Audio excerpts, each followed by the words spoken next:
Welcome everyone to today's Kids Live. Siyanamukela nonke kwi-Kids Live.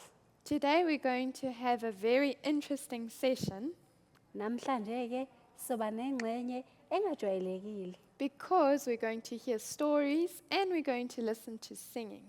ngoba phela sizozwa indaba siphinde silalele nomculo. And I love both of those. Mina ngiyakuthanda kokubili lokho. The first story we'll go to is in the Bible. Indaba yokuqala ke soyithola eBhayibhelini. So we find it in Luke chapter 10, Sithola ke ngokukaLuka 10 and we'll start reading from verse 25 till verse 37. soqala ke ngokufunda kusukela kuverse 25 size sigcine kuverse 37. Let's hear what this story is about. Asike sizwe ukuthi le ndaba imayelana nani. One day, an expert on Moses' law came to test Jesus' orthodoxy by asking him this question: Teacher, what does a man need to do to live forever in heaven? Bheka kwase kusukuma isazimthetho esithile samlinga sathi mfundisi ngingenza kanjani ukuba ngidle ifa lokuphila okuphakade na. And Jesus replied, What does Moses' law say about it? Wathi kuso kulotshweni emthethweni. He said, It says you must love the Lord your God with all your heart and with all your soul and all your strength and with all your mind, and you must love your neighbor just as much as you love yourself. Saphendula sathi woyithanda inkosi uNkulunkulu wakho ngayo yonke inhliziyo yakho nangawo wonke umphefumulo wakho nangawo onke amandla akho nangayo yonke ingqondo yakho nomakhelwane wakho njengalokhu uzithanda wena. Right, Jesus told him, do this and you will live. Wayesethi kuso uphendule kahle yenza lokho uza kuphila. The man wanted to justify his lack of love for some kinds of people, so he asked which neighbors. Kepha sona sithanda ukuzithetha sathi kuJesu umakhelwane wami ngubani na. Now for the story. Jesus told him a parable. uJesu waphendula wathi There was once a Jew who was going on a trip from Jerusalem to Jericho, but then he was attacked by bandits who stripped him of his clothes, his money. They beat him up and left him lying half dead beside the road. umuntu othile wehle eJerusalema eya eJericho watheleka phakathi kwezigcwelegcwele zamhlubula izingubo zamshaya zamuka zimshiya umdondo nje. And then by chance a Jewish priest came along, and when he saw the man lying there, he crossed to the other side of the road and passed him by. Kwaqabuka kwehla umpriest othile ngaleyo ndlela wathembona wamgwema. Just think of this man. He was such a dignified man. I'm sure he was wearing a long garment and he was walking on his way back from Jerusalem.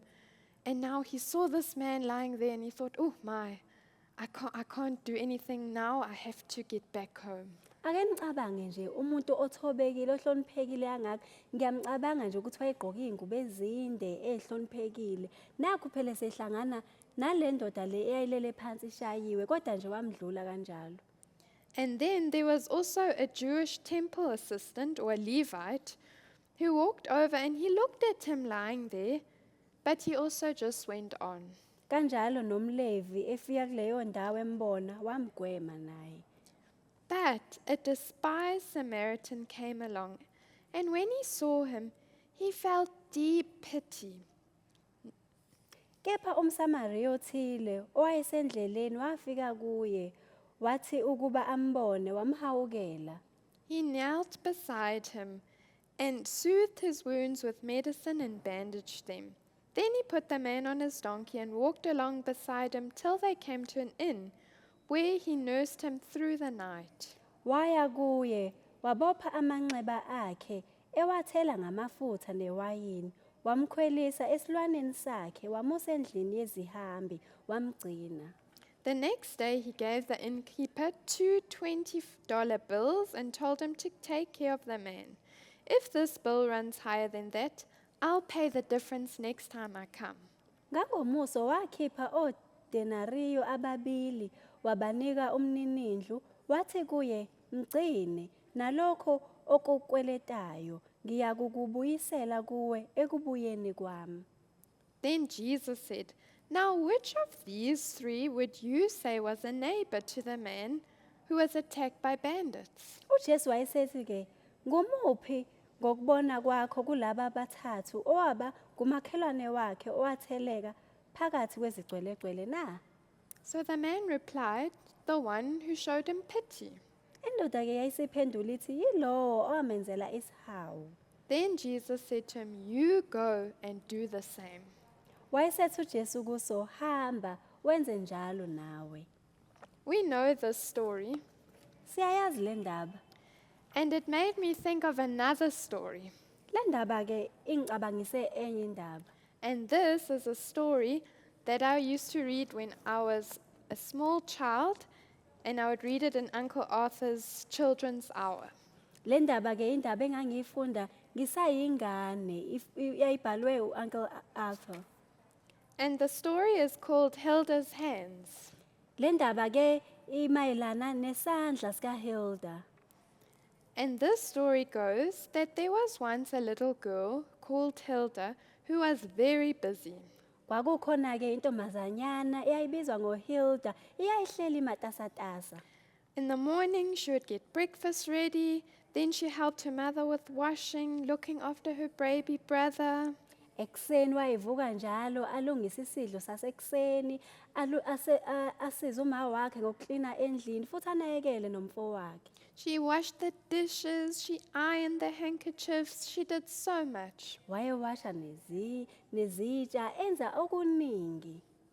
In the evening, she would be tired and felt a little bit discouraged. Ebusuku kodwa wayehlele ekhathele futhi kungathi ukhathazekile. And she went to her mother and said, "Mother, I'm tired and I don't get time for myself. I'm actually on holiday." Ngelinye ilanga waya kuma wakhe wathi mangikhathele kahle mina ngisemaholidini kodwa ngisithola isikhathi sami. Her mother said, "I know, my dear. It's too bad, but what would I do without you?" Kodwa uma wakhe wayesemphendula ukuthi ngiyazi intombazane yami kodwa ngingenze njani ungekho wena. She said, "If you wouldn't help me, I would have to do everything myself." Wathi uma wakhe uma wena ungangisizi konke lokhu kuzokwenziwa yimina. Then Hilda took her hands and she said, "Mother, but look at my hands. They're becoming so rough." Wayesethi uHilda mabuka izandla zami seziyaqina. And my friends have such soft, ladylike hands. Abangani bami banezandla ezithambile izandla zamantombazane. And her mother said, "Yes, they are. They like mine." Wathi uma wakhe yebo uqinisile banezandla ezifana nezami. And the mother, Hilda's mother, said, "I will tell you a story." Uma kaHilda ke wayesesho ukuthi ngizokuxoxela indaba. There was once a girl who dreamed that she'll one day become a missionary. Kwakukhona ke intombazane eyaphupha ifuna ukuba ummissionary. But then her parents died, and she had to look after her brothers and sisters, and she had to work very hard. Kodwa ke abazali bakhe badlula emhlabeni kwadinga ukuthi kube uyena onakekela obhuti bakhe nosisi bakhe. And after a while, she became discouraged because she realized she'll never be able to be a missionary. Ngokuhamba kwesikhathi wagcina ke esephelelwa amandla sebona ukuthi angeke kwazi ukuba ummissionary. So she went to an older lady to share her discouragement with her. Wahamba ke waya komunye wesifazane owayesemdala ukuyomxoxela le ndaba abhekene nayo. And she said, "I wanted to go and get an education, go to the missionary field, and win souls for Jesus. Wamtshela wathi mina bengifuna ukuthi ngihambe ngiyofunda futhi ngikwazi ukuqhubha nevangeli ngisize impilo zabantu. But now look at me. I'm just at home. I'm working hard. Look at my hands. They're becoming so rough." Wayesethi ngibuke nje ngihlele ekhaya ngigade ikhaya buka nezandla zami futhi seziqinile. What will I say to Jesus when he comes back and he asks me what I've done? Ngizothini kuJesu uma esebuya ezongibuza ukuthi ngiyenzeni mina? And the lady said, "What will you say?" Wayesebuza lo wesifazane uthi hayi uzothini? And she said, "No, you don't need to say anything. You'll just show the Lord your hands and he will know everything you've done." Wayesethi lo mama wayesemdala wathi awudingi kusho lutho kwiNkosi uJesu uzovele nje umvezele izandla zakho. And then when Hilda's mother told her that story, she said, "Oh, yes, that's a lovely story." Uma kaHilda lapho-ke eseqedile ukutshela uHilda leyo ndaba, wayethi uHilda, hawu ma indaba emnandi leyo. She realized that the Lord can see what we do, and he sees whether we do it with a joyful heart for him. Wayeseqonda ukuthi iNkosi uJesu iyayibona imisebenzi esiyenzayo. So that was the story of Hilda's hands. Iyona-ke indaba-ke yezandla zikaHilda. And it makes us think of, what do we do at home for our parents? Lokhu kuyasicabangisa ukuthi thina senzani sibenzelani abazali emakhaya. Are we just like that priest that we heard of in the first story, who sees if there's a mess at home, we see the dirty dishes, but no, we're too busy, we've got homework to do, we don't have time to help at home. Ngabe sifana nalowo mpristi onganakekeli indawo ahleli kuyona, mhlambe siyabuka sibone ukuthi ngcolile, kodwa sithi hayi mina ngimatasatasa kakhulu angeke ngikwazi nje ukwenza into ethile, nginomsebenzi wasesikoleni. And I'm sure that priest was very impressed with the way he was doing things, and he told people that he's a great priest. But if he had to show people what he did, he has nothing to show. Nginesiqiniseko sokuthi futhi lo mpristi wayeziqhenya kakhulu ngalokho ayekhona, kodwa futhi uma bengathiwa uvezela abantu umsebenzi awenzayo bengeke aveze lutho. And maybe we also have people like that in our lives who got hurt, who were robbed of, and they're tired, they've been left aside. Do we just pass them by, or do we go and help them? Mhlawumbe bakhona nabantu esibaziyo esondelene nabo esaziyo ukuthi balimele, balinyaziwe. Ngabe siyakwazi yini ukubasiza noma sibadlula nje kanjalo? Maybe you see your parents, they came back from work, they're tired. Now your mother needs to still cook food or set the table. Do you jump to help her? Mhlambe umzali wakho, uma wakho noma baba wakho ubuye emsebenzini ukukhathele kakhulu, kusadinga ukuthi apheke, enze nomsebenzi wasendlini. Wena ngabe uyalibona yini usizo lapho? There's a song my mother used to sing, and I'm going to try and sing it for you. Khona-ke iculo uma wami abejwayele ukulicula, ngizozama-ke ukuthi nginiculele lona. And then we'll translate it. Bese-ke sizolitolika-ke. It's called In the House and Out of Doors. Likhuluma-ke ngokuthi-ke endlini phakathi nangaphandle futhi. In the house and out of doors, cleaning shoes and scrubbing floors, washing dishes, ironing too, all the things we have to do. Do it all for Jesus. Do it all for Jesus. Do it all for Jesus. He's done so much for you. Leli culo-ke likhuluma ngokuthi endlini phakathi nangaphandle kumele sihlanze izitsha, sikline naphansi, senze konke, sazi futhi nokuthi mase sikwenzile lokhu sikwenzela iNkosi uJesu. And that can remind us that we don't do it for ourselves, we do it actually for the Lord Jesus. Lokho futhi kuyasikhumbuza ukuthi asikwenzeli nje thina, kodwa sikwenzela iNkosi uJesu. And then for the last song, I'll ask that they play another song about showing love to others.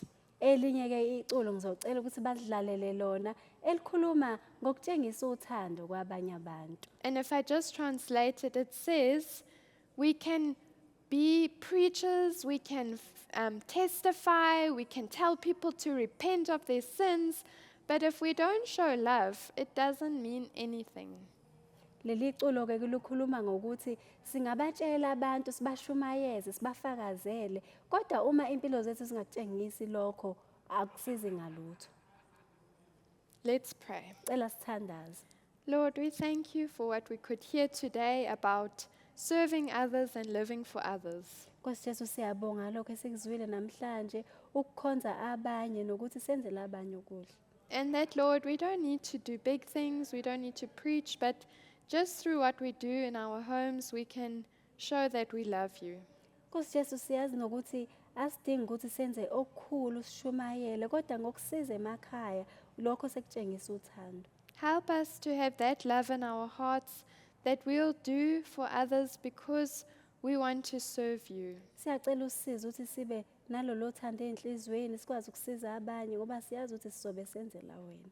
And we ask this trusting in your name. Sicela konke lokho sethemba egameni lakho. Amen. Amen. Tandanani bo, tandanani, tandanani, tandanani, ngoba ngaphandle kothando asilutho. Tandanani bo, tandanani, tandanani, tandanani, ngoba ngaphandle kothando asilutho. Singafakaza bo, singafakaza, sithi kubantu Jesu inkosi, kodwa ngaphandle kothando asilutho. Singafakaza bo, singafakaza, sithi kubantu Jesu inkosi, kodwa ngaphandle kothando asilutho. Singashumayela, singashumayela, sithi kubantu phendukani, kodwa ngaphandle kothando asilutho. Singashumayela, singashumayela, sithi kubantu phendukani, kodwa ngaphandle kothando asilutho.